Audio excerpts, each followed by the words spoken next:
यह सूक्त परंपराक्रमी देवता को समर्पित है, वह जो प्रकाश, ऊर्जा, विजय और रक्षण के प्रतीक हैं। ऋषि हैं मधुच्छंदा विश्वामित्र, देवता इंद्र और छंद गायत्री। इंद्र यहाँ वो शक्ति हैं जो जीवन की अशुद्धियों को तोड़कर साधक के लिए नई, सुंदर और कल्याणकारी दिशाएं खोलती है। मंत्र है स्वरूप कृतनुमुते सुदुघामिव गोदुहे जुहुमसी देवी दिवी। इसका शाब्दिक अर्थ है, हे इंद्र, आप सुंदर रूपों का निर्माण करने वाले, शुभ कार्य करने वाले और उपकारों से भरपूर हैं। आप उस गौ की भांति हैं जो गोदूह के लिए प्रतिदिन मधुर, सुखकारी और पोषक दूध देती है। हम आपका प्रतिदिन, निरंतर, हर दिन के उदय पर आह्वान करते हैं। यहाँ स्वरूप कृतनुम का अर्थ है जो नव रूपों, शुभ संरचनाओं और कल्याणकारी परिस्थितियों का सृजन करे। सुदुघामिव एक अत्यंत कोमल उपमा है। इंद्र केवल वीर नहीं, बल्कि देने वाले, पोषित करने वाले और सदैव उपलब्ध दैवी सहायक हैं। देवी देवी साधना और स्मरण की निरंतरता को प्रकट करता है। आध्यात्मिक रूप में यह ऋचा बताती है कि इंद्र वह शक्ति हैं जो भीतर ऊर्जा जगाती है।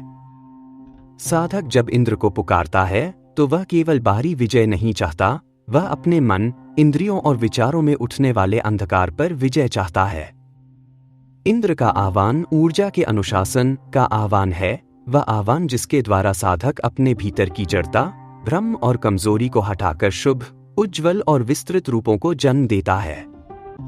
सुदुघामिव यह भाव देता है कि जब साधक का मन स्थिर और सत्य में स्थित हो तो दैवी शक्ति उसे निरंतर प्रेरणा देती है, बिना बाधा, बिना रुकावट, उसी तरह जैसे गाय प्रतिदिन दूध देती है।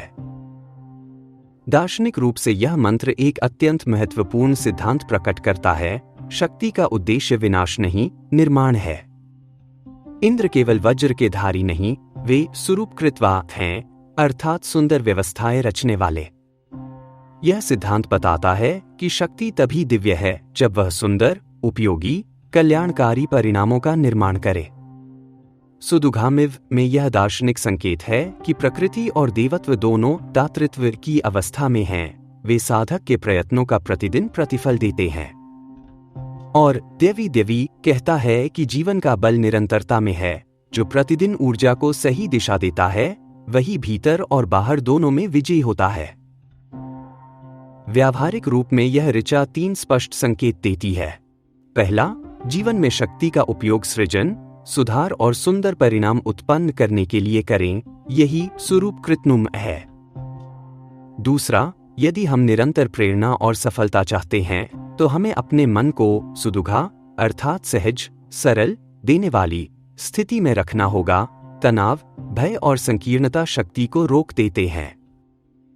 तीसरा, प्रतिदिन के छोटे अभ्यास, अध्ययन, ब्रह्म मुहूर्त का जागरण, संयम, कृतज्ञता इंद्रिय शक्ति को सही दिशा में ले जाते हैं और जीवन में स्थायी बल उत्पन्न करते हैं। अंत में यह प्रथम ऋचा साधक को याद दिलाती है कि इंद्र की शक्ति का सार आंतरिक विजय है, वह विजय जो मन को स्थिर करती है, ऊर्जा को उज्ज्वल बनाती है और जीवन में शुभ रूपों को जन्म देती है। जो प्रतिदिन इंद्र की दिव्य शक्ति को स्मरण करता है, उसके भीतर साहस, स्पष्टता और सौभाग्य उसी प्रकार प्रवाहित होते हैं जैसे गौ का मधुर दूध, निरंतर, सहज और पोषक।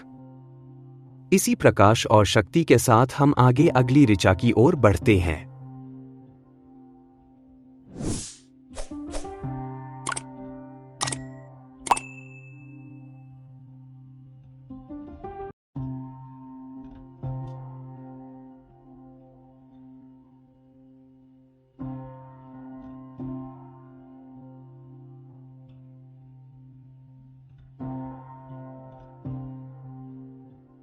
यह दूसरी ऋचा इंद्र के उस रूप को प्रकट करती है जो साधक को ऊर्जा, उत्साह और दैवी प्रेरणा से भर देता है। ऋषि हैं मधुच्छंदा विश्वामित्र, देवता हैं इंद्र और छंद है गायत्री। जहां पिछली ऋचा में इंद्र को सुंदर रूपों के रचयिता के रूप में पुकारा गया था, वहीं यह ऋचा उन्हें यज्ञ ऊर्जा के सीधे ग्रहणकर्ता, प्रेरणा के पानकर्ता और सामर्थ्य जगाने वाले देव के रूप में आमंत्रित करती है। मंत्र है उपनय सवना गही सोमस्य सोमपापिब गोदा इद्रेवतो मदः इसका शाब्दिक अर्थ है, हे इंद्र, हमारे सवन अर्थात सोमर्पण स्थल पर पधारिए और इस सोम का पान कीजिए। यह सोम ऐसा आनंद उत्पन्न करता है जो निश्चित रूप से समृद्धि, रेवतों और प्राप्ति व पोषण, गोदा का कारण बनता है। यहाँ उपनहगही साधक की विन्यपूर्ण निकटता की पुकार है, आइए हमारे पास विराजिए। सोमपा इंद्र की उस क्षमता का बोध है जो दिव्य ऊर्जा को ग्रहण कर उसे शक्तियों में बदल देती है। और गोदा, रेवत वे संकेत हैं जो बताते हैं कि यह आह्वान केवल भक्ति नहीं, आत्मिक समृद्धि और प्रकाश की चाह है। आध्यात्मिक रूप में यह ऋचा साधक के भीतर उठने वाली उस प्यास को दर्शाती है जो उच्चतर चेतना का आह्वान करती है। इंद्र यहाँ प्रतीक हैं ऊर्जा के उस प्रवाह के जो साधना को सजीव बनाता है। सोम बाहरी पेय नहीं, वह आनंद, प्रेरणा, परमानंद और जीवन रस का सूचक है। जब साधक कहता है सोमस्य पिब, तो वह वास्तव में अपनी चेतना के मधुर, शांत और प्रेरक क्षणों को इंद्र अर्थात अपनी उच्च शक्ति में अर्पित करता है ताकि वह और भी प्रखर होकर लौटे। दार्शनिक रूप से यह मंत्र एक अत्यंत गहन संदेश देता है, साधक की शक्ति, उसकी प्रेरणा, उसका उत्साह अकेले उत्पन्न नहीं होता, उसे आमंत्रित करना पड़ता है। उपनहगही यह दर्शाता है कि जीवन में ऊर्जा स्वतः नहीं आती, उसे निकट बुलाना होता है, अभ्यास, सत्संग, सत्य, संयम और जागरूकता के माध्यम से। सोमपा बताता है कि शक्ति तभी दिव्य होती है जब वह आनंद और प्रसन्नता के साथ जुड़ी हो, क्योंकि बिना आनंद की शक्ति विनाशक बन जाती है। और गोदा इद्रेवतो मद यह सिखाता है कि वास्तविक उत्साह वही है जो उज्जवल हो, समृद्धि प्रदान करे और जीवन को प्रेम, प्रकाश और विवेक से भर दे। व्यावहारिक रूप में यह ऋचा बताती है कि जीवन में ऊर्जा और प्रेरणा स्वतः नहीं आती, उसे बुलाना पड़ता है। जब मन स्पष्ट, शांत और तैयार होता है, तभी सोम अर्थात आनंद और सकारात्मक शक्ति भीतर उतरती है। उपनहगही यह सिखाता है कि हर दिन अपने भीतर उस प्रेरणा को आमंत्रित करें जो हमें कार्य में उत्साह दे, निर्णयों में स्पष्टता दे और जीवन में प्रकाश भर दे। और जब यह प्रेरक ऊर्जा आती है तो वह गोदा अर्थात फलदायी और रेवत अर्थात उज्जवल और समृद्धिदायक बनकर हमारे दिन को दिशा देती है। यही वह सरल और गहन अभ्यास है जिससे साधक का मन दिन प्रतिदिन अधिक दृढ़ और उज्जवल बनता जाता है। अंत में यह ऋचा याद दिलाती है कि दैवी ऊर्जा सदैव सुलभ है, पर उसकी अनुभूति तभी होती है जब हम उसे सचेत रूप से आमंत्रित करें। जो प्रतिदिन अपने भीतर प्रकाश जगाता है और आनंद को संजोकर रखता है, उसी के जीवन में शक्ति, स्पष्टता और समृद्धि सहज रूप से फलित होती है। इंद्र यहाँ केवल देवता नहीं, उस दैवी प्रेरणा के प्रतीक हैं जिसे साधक नित्य अपने जीवन में स्थान देता है। अब इसी प्रेरक प्रवाह के साथ हम अगली ऋचा की ओर बढ़ते हैं।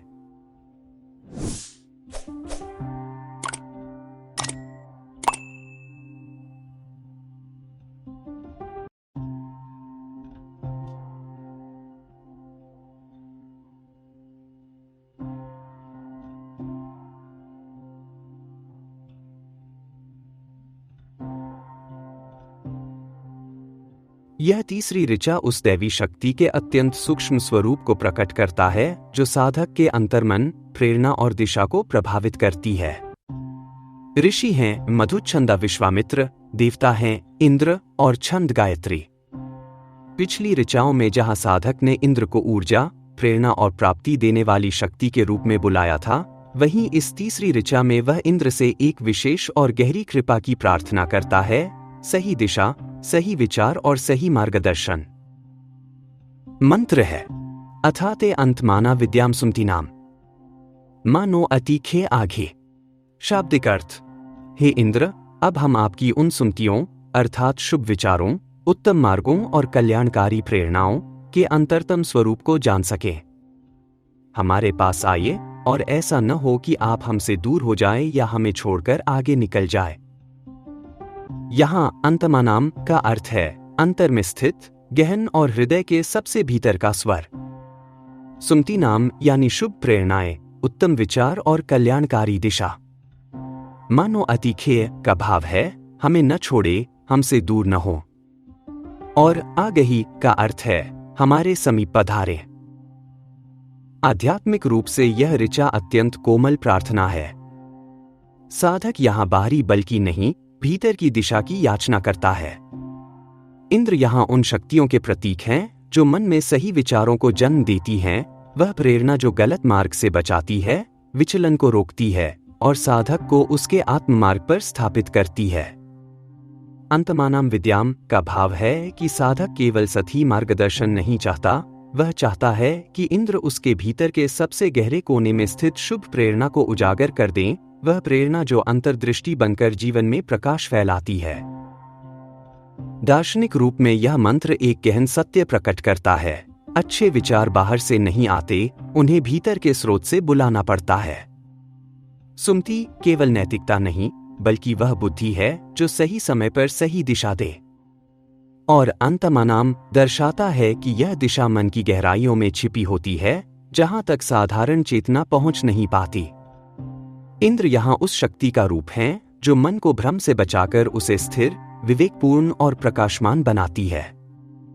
मानो अतिख्य का दार्शनिक सार है, यदि हम अपने भीतर की प्रेरणा से दूरी बना लें तो जीवन का मार्ग अस्पष्ट हो जाता है।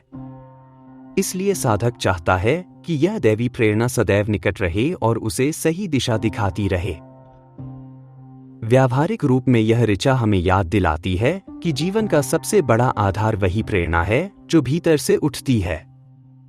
मानो अतिख्य हमारे पास से दूर न हो का अर्थ है कि हम अपनी भाग दौड़ में उस अंतरस्वर को न खो दें जो हमें सत्य, शांति और सही दिशा की ओर बुलाता है।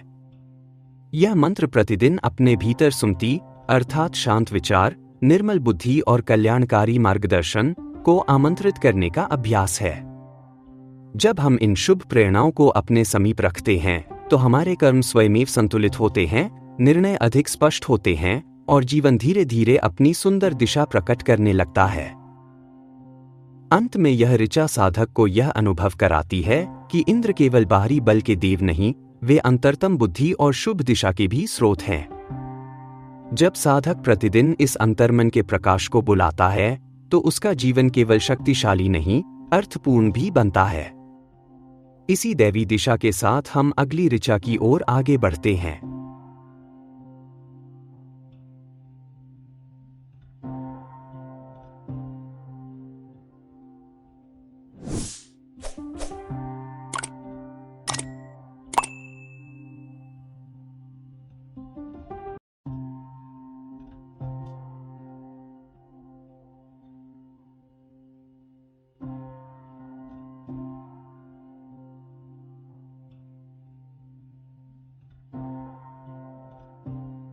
इस चौथे मंत्र में साधक इंद्र से अत्यंत अद्भुत प्रकार का संवाद करता है। अभी तक की ऋचाओं में साधक ने ऊर्जा, प्रेरणा, सुमति और सही दिशा को बुलाया, लेकिन इस चौथी ऋचा में स्वर बिल्कुल अलग हो जाता है। यहाँ साधक इंद्र को पुकारता नहीं, बल्कि उनसे प्रश्न करता है। यह प्रश्न साधक की गहन जिज्ञासा, विवेक और आध्यात्मिक परिपक्वता का संकेत है। ऋषि हैं मधु छंदा विश्वामित्र, देवता इंद्र और छंद गायत्री। मंत्र है परिहि विगमस्त्रित मिंद्रन पृच्छा विपश्चित्न यस्ते सखीभ्य आवरण। इसका शाब्दिक अर्थ है, हे साधक, उस अति विजय सभी विघ्नों को पार कर जाने वाले इंद्र के पास जाओ, उस विवेकी व्यापक दृष्टि वाले देव से प्रश्न करो, वही तुम्हारे लिए तुम्हारे सखाओं के बीच सर्वोत्तम वर लेकर आते हैं। यहां परिहि अर्थात आगे बढ़ो एक क्रियाशील आदेश है, यह निष्क्रियता नहीं बल्कि सक्रिय खोज की मांग करता है। विग्रम, अस्त्रितम, विपश्चितम ये तीनों पद इंद्र की उन विशेषताओं को बताते हैं जो उन्हें सर्वोत्तम मार्गदर्शक बनाती हैं। वे विशिष्ट हैं, अपराजेय हैं और गहन ज्ञान वाले हैं। सखीभ्य आवरम यह स्पष्ट करता है कि इंद्र से प्राप्त ज्ञान आपके सबसे भरोसेमंद मित्रों से भी श्रेष्ठ होगा। आध्यात्मिक रूप में यह ऋचा साधक को यह समझाती है कि अंतिम सत्य और अंतिम मार्गदर्शन बाहर नहीं बल्कि भीतर स्थित है। इंद्रम पृच्छ अर्थात उस सर्वोच्च आंतरिक चेतना से प्रश्न करो, यह संकेत देता है कि साधक को अपने भीतर स्थित उस विवेक को जगाना चाहिए जो कभी पराजित नहीं होता और सभी बाधाओं को पार कर लेता है। यह मंत्र बाहरी मतों या परिस्थितियों पर निर्भर रहने के बजाय उस दैवी प्रकाश की ओर मुड़ने का संदेश देता है जो आत्मा के केंद्र में स्थित है। जो साधक इस आंतरिक इंद्र अर्थात सर्वोच्च विवेक और दैवी चेतना से प्रश्न करता है, उसे वही सर्वोत्तम वरदान मिलता है जो उसके विकास के लिए आवश्यक होता है। दार्शनिक रूप में यह मंत्र एक अत्यंत महत्वपूर्ण सिद्धांत स्थापित करता है। प्रश्न करना ही ज्ञान का प्रथम चरण है। साधक को यह नहीं कहा गया कि इंद्र स्वयं आए और उत्तर दें, बल्कि कहा गया है, जाओ और पूछो। यह स्पष्ट करता है कि आत्मज्ञान निष्क्रिय प्रतीक्षा से नहीं मिलता, उसे सक्रिय जिज्ञासा, साहस और सत्य की खोज से प्राप्त किया जाता है। विक्रमस्त्रितम यह बताता है कि विवेकी बुद्धि सभी बाधाओं को पार कर सकती है, और आवरम यह दर्शाता है कि सत्य को पूछने वाला सदा किसी न किसी रूप में कृपा प्राप्त करता है, क्योंकि प्रश्न ही मार्ग खोलते हैं। व्यावहारिक रूप में यह ऋचा सिखाती है कि जीवन में समाधान पाने के लिए हमें निष्क्रिय नहीं रहना चाहिए, परे ही अर्थात स्वयं आगे बढ़ो, प्रयास करो। और जब मार्ग स्पष्ट न हो तो विपश्चितम उस विवेकी, शांत और गहन विचार करने वाली बुद्धि की शरण लो। यह मंत्र बताता है कि निर्णय भावनाओं या अस्थिर मन से नहीं, बल्कि स्थिर, विवेकपूर्ण सोच से लेने चाहिए। जब हम बाहरी शोर से हटकर अपने भीतर की उस अपराजेय बुद्धि पर भरोसा करते हैं, तभी हमें वे श्रेष्ठ परिणाम आवरम मिलते हैं जो किसी भी मित्र की सलाह से अधिक लाभदायक होते हैं। अंत में यह ऋचा साधक को यह सत्य समझाती है कि वास्तविक वरदान वही है जो अखंड और विवेकी बुद्धि विपश्चितम से प्राप्त होता है। यही बुद्धि व आंतरिक इंद्र शक्ति है जो संशय, भ्रम और मानसिक बाधाओं को पराजित कर देती है। यह मंत्र हमें सिखाता है कि जीवन का सर्वोच्च मार्गदर्शन बाहर नहीं, भीतर पाया जाता है, और जब हम उस अपराजेय दैवी विवेक से जुड़ते हैं, तब हम स्वाभाविक रूप से श्रेष्ठ परिणाम आवरम की ओर बढ़ने लगते हैं। इसी आंतरिक मार्गदर्शन की पुकार के साथ हम अगली ऋचा की ओर अग्रसर होते हैं।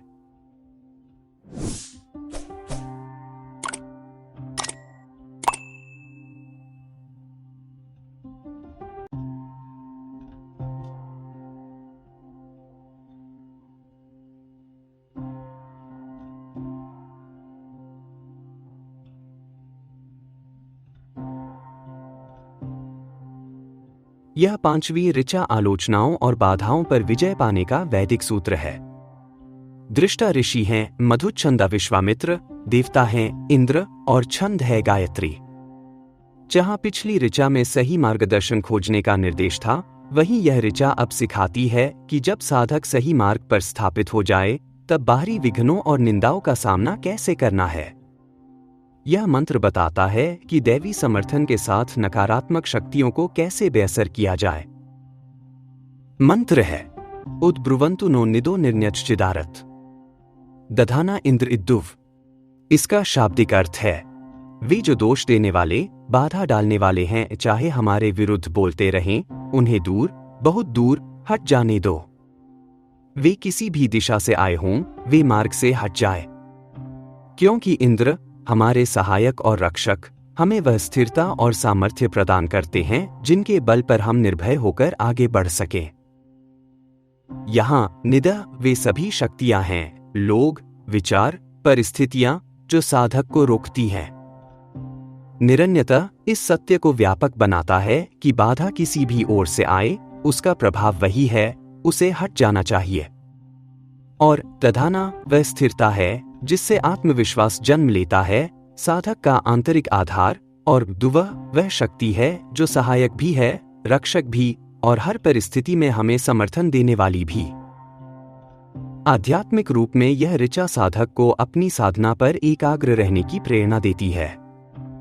जब साधक अपने भीतर स्थित उच्च विवेक और दैवी सत्य, इंद्र, से जुड़ जाता है, तब बाहरी निंदाएं मात्र क्षणभंगुर शोर बन जाती हैं।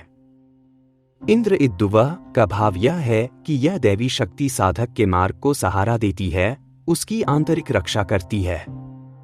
आध्यात्मिक दृढ़ता यही है, अपनी ऊर्जा व्यर्थ विवादों में न खोना, बल्कि पूरी शक्ति को अपने उद्देश्य की पूर्ति में लगाना। ऐसा साधक कभी पराजित नहीं होता। दार्शनिक रूप से यह ऋचा अडिग विश्वास के सिद्धांत को स्थापित करती है। बाहरी आलोचनाएं अस्थायी हैं, आपका आंतरिक सत्य, आपका कर्म और आपका स्वभाव ही शाश्वत हैं। जब हमारी नींव दैवी स्थिरता पर टिकी होती है, तब कोई निंदक हमें डिगा नहीं सकता। यह मंत्र एक मानसिक कवच है जो साधक को दूसरों के अस्थिर विचारों से बचाए रखता है और उसे उसके मूल सत्य पर दृढ़ करता है। व्यावहारिक जीवन में यह मंत्र अत्यंत उपयोगी है। हम सभी को कार्यस्थल, समाज या परिवार में निंदा और बाधाओं का सामना करना पड़ता है। उन्हें दूर दूर तक हट जाने दो। यह एक मानसिक अभ्यास है जो सिखाता है कि नकारात्मकता को तुरंत जाने दो, उसे पकड़कर मत बैठो। अपनी पूरी ऊर्जा सकारात्मक कर्म में लगाओ। जब हम केंद्रित होते हैं तो यही आंतरिक इंद्र शक्ति हमें वह अडिग सामर्थ्य देती है जो सफलता को सुनिश्चित करती है। अंत में यह ऋचा विजय की घोषणा है। मार्ग कितना भी कठिन हो, बाधाएं कितनी भी हों, साधक का दृढ़ संकल्प ही उसकी सबसे बड़ी ढाल है। इंद्र यहां उस दैवी ऊर्जा का प्रतीक है जो हमेशा साधक की रक्षा करती है। यह शक्ति बाहर कहीं नहीं, साधक के भीतर बसती है, और जब वह अपने उद्देश्य के प्रति समर्पित होता है तो यह दैवी शक्ति स्वतः उसका साथ देती है। इस स्थिति में निंदाएं और आलोचनाएं अपना असर खो देती हैं, वे राख की तरह उड़ जाती हैं, और जो मार्ग कठिन प्रतीत हो रहा था वही मार्ग साधक के सामने प्रकाश की तरह खुलने लगता है, क्योंकि भीतर की स्थिरता उसे हर बाधा से ऊपर उठा देती है। इसी विजयी भाव के साथ हम अगली ऋचा की ओर बढ़ते हैं।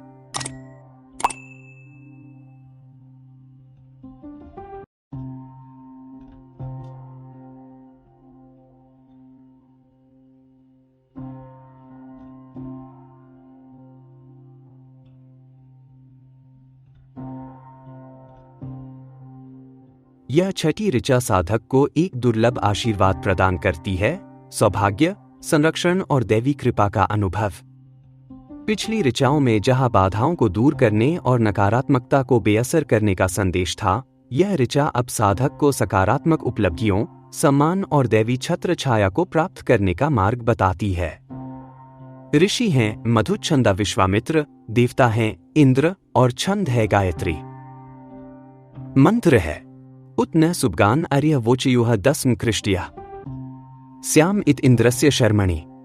इसका शाब्दिक अर्थ यह है कि हमारे विरोधी भी हमारे लिए शुभ ही बोलें और श्रेष्ठ सुसंस्कृत जन भी हमारे बारे में शुभ कथन करें, तथा हम सदैव इंद्र की सुरक्षा और संरक्षण में स्थापित रहें। यहाँ सुबगान का अर्थ है सौभाग्यशाली, अर्य वे जो विरोध करते हैं, दस्म कृष्टिया वे श्रेष्ठ और सदाचारी लोग जो समाज का मार्गदर्शन करते हैं, और इंद्रस्य शर्मणि वह दैवी छत्र छाया है जो साधक की रक्षा करती है।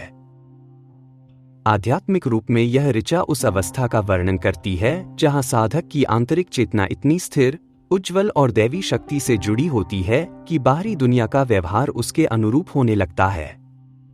जब भीतर का प्रकाश प्रबल होता है, तब विरोधी भी अर्य सौभाग्य की ही बात करते हैं, क्योंकि साधक की साधना उसके कर्मों के माध्यम से एक ऐसी आभा उत्पन्न कर देती है जिसे नकारा नहीं जा सकता। यह वही अवस्था है जहां दैवी संरक्षण केवल एक आस्था नहीं बल्कि एक अनुभव बन जाता है। दार्शनिक स्तर पर यह मंत्र यह सिखाता है कि सौभाग्य, सम्मान और सामाजिक स्वीकृति का मूल किसी बाहरी साधन में नहीं है। वे भीतर की स्थिरता, सत्यनिष्ठा और दैवी सहारे से जन्म लेते हैं। इंद्रस्य शर्मणि एक गहरा संकेत है कि जब व्यक्ति अपने जीवन के मूल आधार को धर्म, सत्य और आत्मबल पर रखता है, तब बाहरी यश और सम्मान सुबगान वोचयुः स्वाभाविक रूप से उसकी ओर प्रवाहित होते हैं।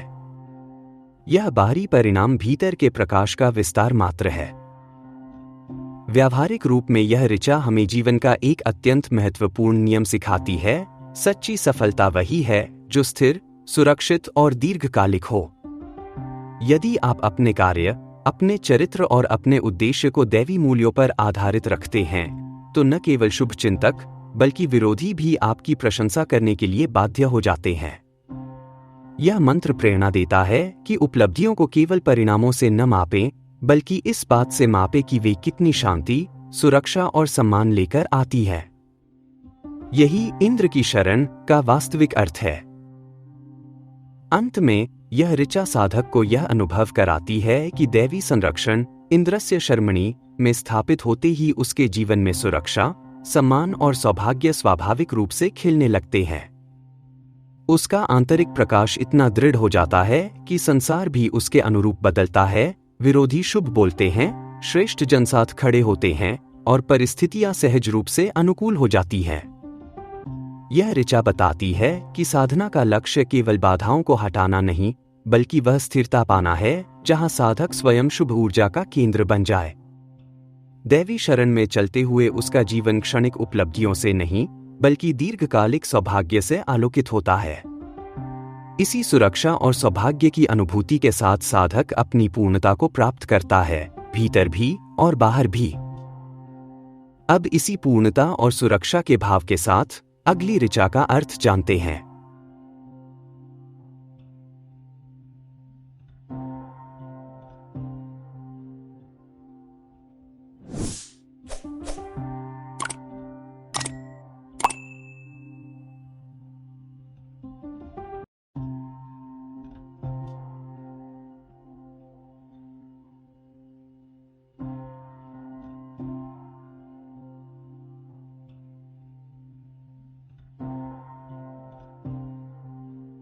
यह सातवीं ऋचा आंतरिक ऊर्जा और आनंद को जागृत करने का आह्वान है। जहां इस सूक्त की पिछली ऋचाएं मार्गदर्शन, दृढ़ता और दैवी सुरक्षा पर केंद्रित थीं, वहीं यह ऋचा अब साधक को उस शक्ति की ओर ले जाती है जो इन सभी गुणों को गति, उत्साह और हर्ष प्रदान करती है। यह उस प्रेरणा को भीतर आमंत्रित करने की प्रार्थना है जो जीवन को सौम्यता और उल्लास से भर दे। ऋषि हैं मधुच्छंदा विश्वामित्र, देवता इंद्र और छंद है गायत्री। मंत्र है ए माशुमाशवे भर यज्ञ श्रियम नृमादनम पतयन मंदयत सखम। इसका शाब्दिक अर्थ है, इन तीव्र, प्रेरक और गतिशील शक्तियों को इंद्र के लिए लाओ, वह ऊर्जा जो यज्ञ को शोभा, सफलता और सार्थकता देती है और मनुष्यों को आनंद और उत्साह से भर देती है। यह ऊर्जा साधक को ऊपर उठाती है, उसे प्रसन्न करती है और एक सच्चे मित्र की तरह उसका साथ देती है। यहाँ आशुम और आश्वे दोनों तीव्रता, जीवंतता और क्रियाशील ऊर्जा के रूप हैं, वह आंतरिक शक्ति जो साधना को कर्म में और कर्म को उत्सव में बदल देती है। यज्ञश्रियम वह ऊर्जा है जो किसी भी पवित्र कर्म, यज्ञ को उसकी शोभा, सफलता और सार्थकता प्रदान करती है। नृमादन वह शक्ति है जो मनुष्यों के भीतर आनंद, उत्साह और प्रफुल्लता उत्पन्न करती है। पत्यन मंदयत सखम वह ऊर्जा है जो साधक को ऊपर उठाती है, उसे आनंद से भर देती है और एक सच्चे मित्र की तरह उसके साथ बनी रहती है। आध्यात्मिक रूप में यह ऋचा बताती है कि साधना केवल शांति या संयम की यात्रा नहीं है, यह उत्साह, जिजीविषा और आनंद की यात्रा भी है। जब दैवी ऊर्जा साधक के भीतर उतरती है तो वह जड़ता और संदेह को हटाकर मन को तेजस्विता और आनंद से भर देती है। यह वही शक्ति है जो साधक को उसके लक्ष्य की ओर उड़ान कराती है, पत्यन, और उसके प्रयासों में मधुरता और संतोष भर देती है, मंदयत। दार्शनिक रूप में यह मंत्र इस सत्य को स्थापित करता है कि कर्म और आनंद एक दूसरे से अलग नहीं है। उत्कृष्ट कर्म, यज्ञश्रियम, तभी सफल होता है जब उसमें आंतरिक प्रसन्नता, नृमादन का प्रवाह भी शामिल हो। यह ऋचा उस प्रेरक ऊर्जा को सखम, एक सच्चा, सहायक साथी बताती है जो साधक को राह में कभी थकने नहीं देती और हर कदम पर उसका उत्थान करती है। व्यावहारिक रूप में यह ऋचा हमारे जीवन के लिए एक महत्वपूर्ण सूत्र देती है। यह बताती है कि हमारे लक्ष्य की ओर बढ़ने वाली यात्रा न तो बोझ होनी चाहिए और न ही थकावट का कारण। कार्य वह होना चाहिए जो हमें ऊपर उठाए, पत्यन, और भीतर से प्रसन्न रखे, मंदयत। यदि हम अपने कर्म में उस प्रेरणा को आमंत्रित करें जो हमारे लिए मित्र की तरह साथ चलती है, तो हर प्रयास शुभ, सफल और आनंदमय बन जाता है। अंत में यह ऋचा साधक को याद दिलाती है कि दैवी सुरक्षा प्राप्त होने के बाद साधना का अगला चरण केवल स्थिर रहने का नहीं, बल्कि भीतर की उस ऊर्जा को जगाने का है जो जीवन को गति, सुंदरता और आनंद से भर देती है।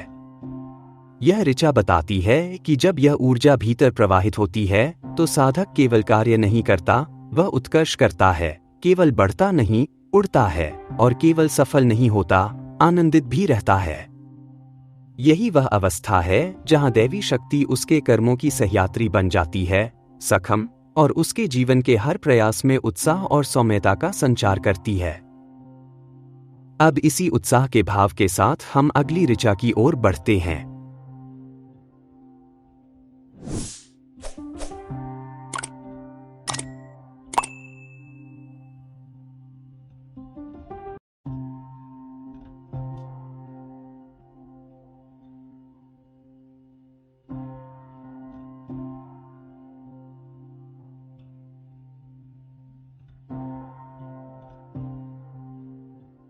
यह 8वीं ऋचा उस निर्णायक परिणाम को दर्शाती है जो पिछली ऋचाओं, आह्वान, मार्गदर्शन और आंतरिक ऊर्जा के जागरण से उत्पन्न होता है।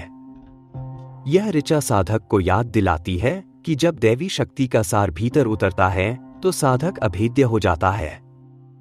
यहाँ इंद्र उस ऊर्जा का साक्षात रूप है जो बाधाओं को भेदती है और साधक के मार्ग को विजयी बनाती है। ऋषि हैं मधु, छंदा विश्वामित्र, देवता इंद्र और छंद है गायत्री। मंत्र है अस्य पीत्वा शतक्रतो घनो वृत्राणाम अभवा प्रावो वाजेषु वाजिनम। इसका शाब्दिक अर्थ है, हे शतक्रतु, इस शक्ति का पान करके आप बाधाओं के संहारक बने और आपने संघर्षों में योग्य साधक को आगे ले जाकर उसके पथ को विजय की दिशा दी। यहाँ शतक्रतु इंद्र का वह रूप है जो अनेक क्षमताओं और असीम प्रयासों का स्वामी है, एक ऐसी चेतना जो बहुआयामी शक्ति का प्रतीक बनती है। अस्य पीत्वा का अर्थ है उस दैवी ऊर्जा, प्रेरणा और सत्य को आत्मसात करना जो भीतर तेज बनकर उठती है और साधक को रूपांतरित करती है। घन वृत्राणाम उस शक्ति को दर्शाता है जो बाधाओं, भ्रमों, भय, आलस्य और अज्ञान, इन सभी वृत्रों को तोड़कर मार्ग को स्पष्ट करती है। और वाजेषु वाजिनम बताता है कि जीवन के संघर्षों में वही आगे बढ़ाया और समर्थित किया जाता है जो स्वयं योग्य, परिश्रमी और तेजस्वी हो। दैवी शक्ति उसी साधक का मार्ग प्रशस्त करती है जो प्रयास और पात्रता दोनों रखता है। आध्यात्मिक रूप में यह ऋचा उस रूपांतरण का वर्णन है जो साधना के बाद साधक के भीतर घटता है।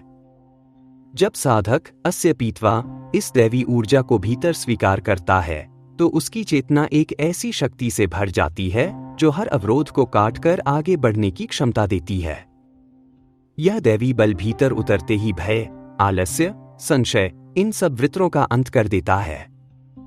साधक का मन निर्मल, साहसी और प्रकाशपूर्ण हो जाता है और उसके कर्मों में एक ऐसी प्रचंडता आती है जिसे रोकना असंभव हो जाता है। यह ऋचा बताती है कि आध्यात्मिक उन्नति केवल शांति नहीं बल्कि अदम्य शक्ति भी प्रदान करती है। दार्शनिक रूप में यह मंत्र पात्रता और सामर्थ्य के शाश्वत सिद्धांत को स्थापित करता है। इंद्र वाजेषु वाजिनम प्रावः अर्थात दैवी शक्ति उसी को आगे ले जाती है जो भीतर से सक्षम, कर्मठ और प्रयत्नशील हो। यह मंत्र बताता है कि सफलता केवल बाहरी भाग्य नहीं बल्कि आंतरिक योग्यता और निरंतरता की देन है। शतक्रतु होने का अर्थ है अनेक दिशाओं में समर्पित प्रयास करना और तभी दैवी शक्ति उसका सहारा बनती है। व्यावहारिक रूप में यह ऋचा यह समझाती है कि यदि हम अपने जीवन में उत्कृष्टता, समर्पण और आंतरिक शक्ति को जागृत करें तो हम ही अपने वृत्रों, रुकावटों और भय को नष्ट करने की क्षमता प्राप्त कर लेते हैं। यह मंत्र प्रेरणा देता है कि संघर्षों में शिकायत नहीं बल्कि योग्यता और साहस लेकर उतरे।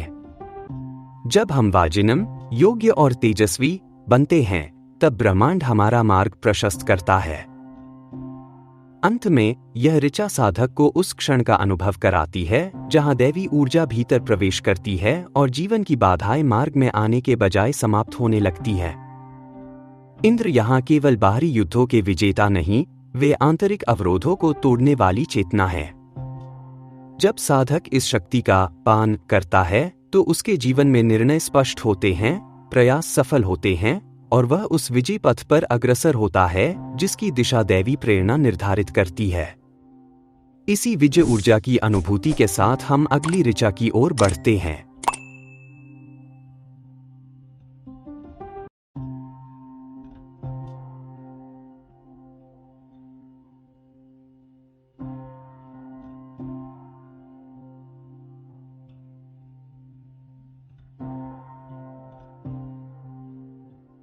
यह 9वीं ऋचा पिछले मंत्रों में आहूत की गई शक्ति वाजिनम अर्थात उत्साह, क्षमता और आंतरिक बल को अब सक्रिय रूप से जीवन में उतारने की प्रार्थना है।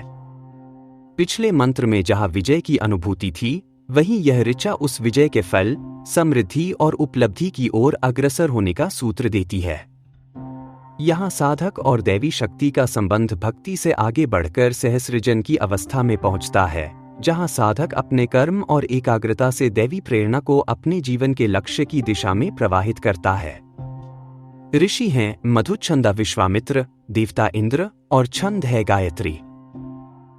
मंत्र है तम त्वा वाजेषु वाजिनम वाजयामः शतक्रतो धनानाम इंद्र सातये।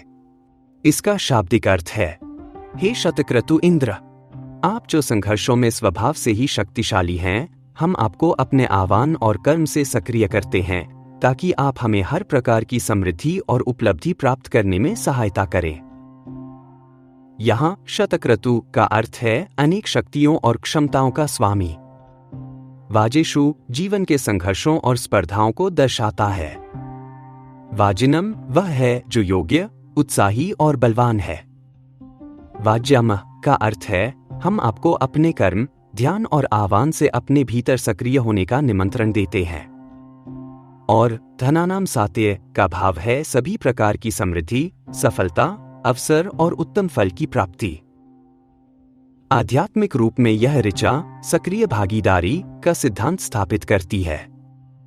साधक जानता है कि इंद्र दैवी चेतना स्वभाव से ही शक्तिशाली हैं, लेकिन साधक अपनी निष्ठा, प्रयास और एकाग्रता के माध्यम से उस दैवी शक्ति को अपने भीतर जागृत होने का अवसर देता है। यह प्रार्थना निष्क्रिय मांग नहीं है, यह सहस्रजन की घोषणा है, जहां साधक दैवी ऊर्जा को अपने लक्ष्य धनानाम सात्य की दिशा में प्रवाहित करता है।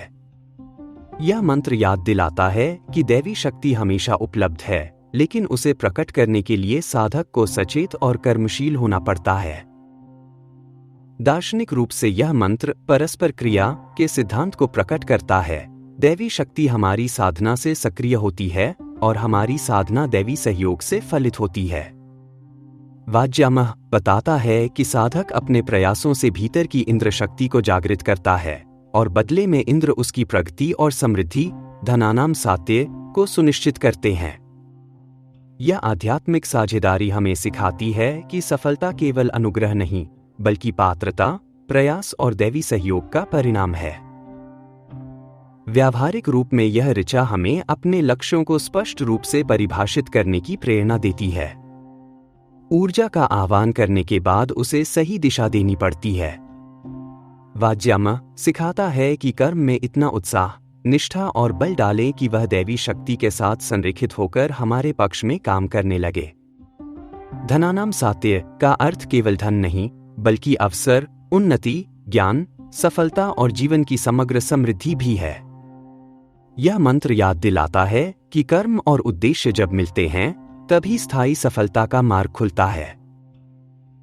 अंत में यह ऋचा अपनी ही शिक्षा को पूर्ण करती है। यह बताती है कि जब साधक बाधाओं से ऊपर उठकर अपनी आंतरिक शक्ति को जागृत कर लेता है, तब वह उस शक्ति को अब समृद्धि और उपलब्धियों की दिशा में मोड़ने के लिए सक्षम हो जाता है।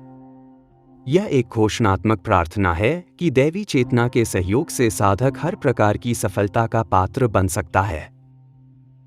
अब इसी घोषणात्मक भाव के साथ हम अगली ऋचा की ओर अग्रसर होते हैं।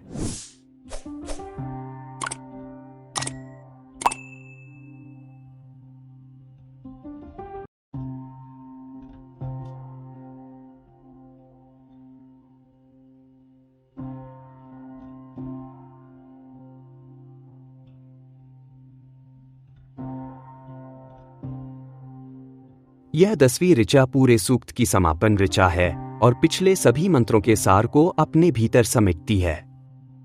जहां प्रारंभिक ऋचाओं में शक्ति का आह्वान किया गया, फिर बाधाओं पर विजय प्राप्त की गई, उसके बाद समृद्धि और उपलब्धि की दिशा में उस शक्ति को मोड़ने की प्रार्थना हुई, वहीं यह मंत्र इंद्र को उस सखा के रूप में चित्रित करता है जो न केवल रक्षा करता है बल्कि समृद्धि तक पहुंचाने वाली नाव की तरह साधक को पार करवाता है। ऋषि हैं मधुच्छंदा विश्वामित्र, देवता इंद्र और छंद है गायत्री। मंत्र है योरायो निर्महान सुपारा सुन्वतः सखा तस्मा इंद्राय गायत। इसका शाब्दिक अर्थ है जो महान धन संपत्ति के रक्षक हैं, जो साधक को सुरक्षित पार लगाने वाले सहायक हैं और सोम अर्पण करने वाले के सच्चे मित्र हैं, उन इंद्र की स्तुति करो। यहां रायोवन्य उन महान संपत्तियों का रक्षक है, सिर्फ भौतिक नहीं बल्कि जीवन में मूल्यवान हर उपलब्धि। सुपारा का अर्थ है वह जो पार उतारने वाला हो, सुरक्षित मार्गदर्शक, बचाने वाला। सुन्वतः सखा का अर्थ है साधक का सच्चा मित्र जो प्रयास सोम करने वाले के साथ खड़ा रहता है। आध्यात्मिक रूप में यह ऋचा इंद्र को केवल देवता नहीं बल्कि पार लगाने वाली चेतना के रूप में चित्रित करती है। जब साधक समर्पण और प्रयास के साथ चलता है तो इंद्र उसके लिए मित्र की तरह खड़े रहते हैं, संकट से बचाते हैं, मार्ग दिखाते हैं और उसे सुरक्षित दिशा में आगे बढ़ाते हैं। सुपारा का अर्थ यह नहीं कि कठिनाइयां नहीं आएंगी, इसका अर्थ यह है कि साधक उन कठिनाइयों से गिरने के बजाय उनके पार ली जाने वाली शक्ति को जगाता है।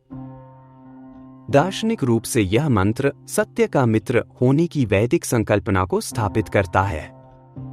सुन्वतः यह संकेत देता है कि सच्चा मित्र वही बनता है जो पहले स्वयं समर्पण करता है, जो सत्य, प्रयास और पवित्र कर्म का सोम अर्पित करता है। इंद्र यहाँ उस दैवी चेतना के प्रतीक हैं जो समर्पित साधक को न केवल समृद्धि, राय प्रदान करती है बल्कि उसके कर्म को स्थिर और फलदायी भी बनाती है। यह मंत्र बताता है कि जीवन में दैवी सहयोग निष्क्रिय प्रतीक्षा से नहीं मिलता, वह उन्हें मिलता है जो अपने कर्म, निष्ठा और पवित्रता के साथ दैवी शक्ति का आह्वान करते हैं। व्यावहारिक रूप में यह ऋचा हमारे जीवन के लिए एक अत्यंत मूल्यवान सूत्र देती है। सफलता प्राप्त करना जितना महत्वपूर्ण है, उसे बनाए रखना उससे भी अधिक गहन प्रक्रिया है। इंद्र यहाँ उस मित्र की तरह हैं जो आपको ऊंचाइयों तक पहुंचने में सहायता देते हैं, लेकिन साथ ही आपकी उपलब्धियों की रक्षा भी करते हैं। यह मंत्र हमें याद दिलाता है कि जीवन में आगे बढ़ने के लिए केवल मेहनत नहीं, बल्कि सही दिशा, सुरक्षा, सही संगति और दैवी समर्थन भी आवश्यक है। यदि हम अपने भीतर सत्य, आनंद और निरंतर प्रयास की सोमशक्ति जगाते हैं, तो ऐसी चेतना हमारी सच्ची मित्र बनकर हमारे साथ चलती है। अंत में यह ऋचा साधक को यह अनुभव कराती है कि दैवी सहायता केवल संकट में बचाने के लिए नहीं, बल्कि जीवन की यात्रा को सही दिशा देने और उपलब्धियों को स्थिर करने के लिए भी आवश्यक है।